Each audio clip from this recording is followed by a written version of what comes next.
नमस्कार दोस्तों, जय जोहार। मैं कौशल तिवारी और बिहनिया संध्या में आपका स्वागत है। बेटियों की व्यथा जो एफआईआर में लिखी है, जिसने भी पढ़ा उसका कलेजा फट गया।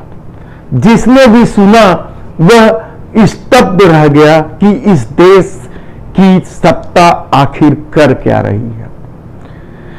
चाणक्य और दमदार माने जाने वाले अमित शाह की पुलिस आखिर करना क्या चाहती है। जी हां, हम बात कर रहे हैं उन महिला पहलवानों की जिन्होंने दिल्ली पुलिस के सामने एफआईआर दर्ज कराई है। उसमें से एक बेटी नाबालिग है, उसकी उम्र ही क्या है, और 6 बालिग। कल्पना करिए आप, यह खेल पिछले कई सालों से बृजभूषण शरण सिंह खेल रहे थे, लेकिन वे भारतीय जनता पार्टी के सांसद हैं। सत्ता की ताकत उनके साथ है, पूंजी तो उनके पास है ही है, दमदार है। खुलेआम गुंडागर्दी के आरोप उन पर लगते रहे हैं, हत्या की बात तक उन्होंने स्वीकारी है, लेकिन इस व्यथा पर देश के प्रधानमंत्री को कोई फर्क नहीं पड़ता और न ही देश के गृह मंत्री को कोई फर्क पड़ता है। फर्क पड़ता है 1983 के वर्ल्ड चैंपियन क्रिकेट के कप्तान और पूरी टीम को, यानी कपिल देव और पूरी टीम को।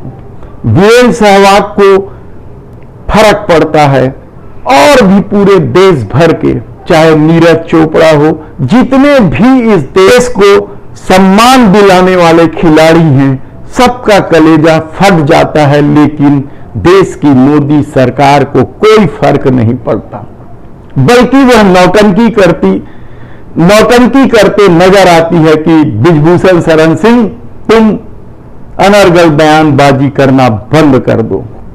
बृजभूषण शरण सिंह, तुम रैली निकालना बंद कर दो अपने समर्थन में। ये सिर्फ नौटंकी नहीं तो और क्या है, क्योंकि पास्को एक्ट में साफ कहा गया है कि नाबालिग के साथ इस तरह का व्यवहार करने वाले आरोपी की सुनवाई बाद में होगी।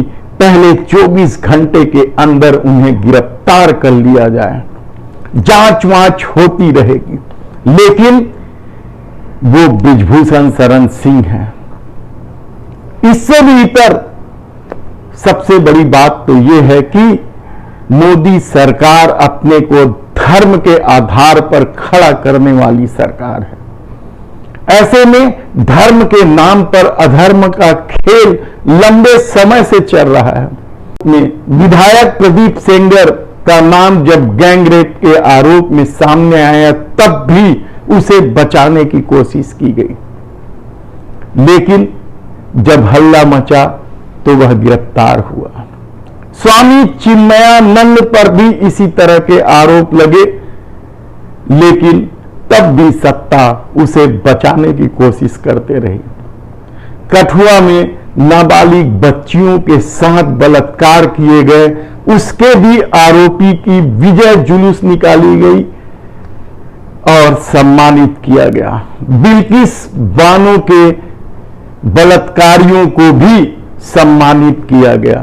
फेहरिस्त है, और यह लोगों की चुप्पी ने मोदी सरकार को बल दिया कि वह देश का सम्मान दिलाने वाली खिलाड़ियों के साथ भी दुर्व्यवहार या इस तरह के आरोप लगने के बाद भी बृजभूषण शरण सिंह को बचाने निकल पड़ी। यदि प्रदीप सेंगर, चिन्मयानंद स्वामी या कठुआ के आरोपियों के खिलाफ देश खड़ा हो जाता तो आज मोदी सरकार की यह हिम्मत नहीं होती। लेकिन अब क्या मोदी सरकार के हाथ से मामला निकल गया है? सवाल आप क्या उठाएंगे इस दौर में, जब सत्ता खुद अपराधियों के साथ खड़ी नजर आ रही हो? तब फिर आम आदमी क्या करे, यह सबसे बड़ा सवाल है। नाबालिग के पिता की तरफ से लिखाई गई रिपोर्ट को आप पढ़ ले तो शायद आप के आंख से आंसू निकल आया कि किस तरह से डरावना खेल खेल रहा था बृजभूषण शरण सिंह उस आरोप के अनुसार। क्या कुछ नहीं कर रहा था वो, सब कुछ एफआईआर में दर्ज है, लेकिन सत्ता अभी भी बचाने के लिए इसलिए लगी है क्योंकि वह भारतीय जनता पार्टी के अनुकूल राजनीतिक साधने का एक बड़ा खिलाड़ी है। तब सवाल यह है कि क्या आने वाले दिनों में बृजभूषण शरण सिंह की गिरफ्तारी होगी।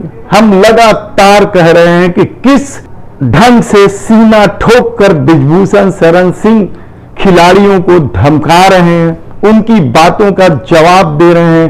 मीडिया में जिस बेशर्मी के साथ उन्होंने शीलाजीत की रोटी खाने वाली बात कही या मेडल प्रवाहित करने वाली खिलाड़ियों को मंथरा कहा, वह भी कम चौंकाने वाली बात नहीं थी। और पैसे और सत्ता के दम पर समर्थक या भीड़ तो कोई भी जुटा सकता है, लेकिन जब कपिल देव, वीरेंद्र सहवाग, नीरज चोपड़ा सहित जब बहुत सारे खिलाड़ी सामने आ गए तो क्या मोदी सरकार को इसलिए यह नौटंकी करनी पड़ी कि अनर्गल बयानबाजी से बाज आए बृजभूषण शरण सिंह। ऐसे कितने ही सवाल हैं, लेकिन धर्म और राष्ट्रीयता की पट्टी बांध लेने वाले लोग अब भी खामोश हैं। उन्हें अब भी लगता है कि बृजभूषण शरण सिंह को बदनाम किया जा रहा है। सवाल एक है, यदि हरियाणा के हुड्डा जिनका नाम सामने आ रहा है उनकी वजह से यह सब राजनीतिक साजिश रची चाहिए, तो क्या हरियाणा के उस हुड्डा को सम्मानित नहीं करना चाहिए? इसलिए कि उन्होंने इतने खिलाड़ी पैदा किए जो देश का नाम रोशन कर रहे हैं। यह एक दूसरी बात है, इस पर हम फिर कभी चर्चा करेंगे कि हरियाणा में हुड्डा का क्या प्रभाव है और पहलवान उनके इशारों से क्या यह कर रहे हैं। घृणित मानसिकता और ओछी हरकत से ओत प्रोत बांगड़ बिल्लों का यह खेल नया नहीं है। पहले भी कई मामले में जब भारतीय जनता पार्टी फंसते नजर आती है मुद्दों के आसरे, तो बांगड़ बिल्ले इसी तरीके से बिलबिलाने लगते हैं, लोगों को बदनाम करने की कोशिश करते हैं। लेकिन वही बांगड़ बिल्ले जब पार्टी के नेता इस तरीके से अपराध में लिप्त पाए जाते हैं तो बिलबिलाकर विरोधियों पर अनलगर आरोप लगाने लगते हैं। देखना है कि देश भर के खिलाड़ियों, देश भर के लोगों के बयान सामने आने के बाद मोदी सरकार क्या कदम उठाती है, किस तरीके से बैकफुट पर जाती है। हम बैकफुट किस तरीके से बृजभूषण शरण सिंह को गिरफ्तार करती है।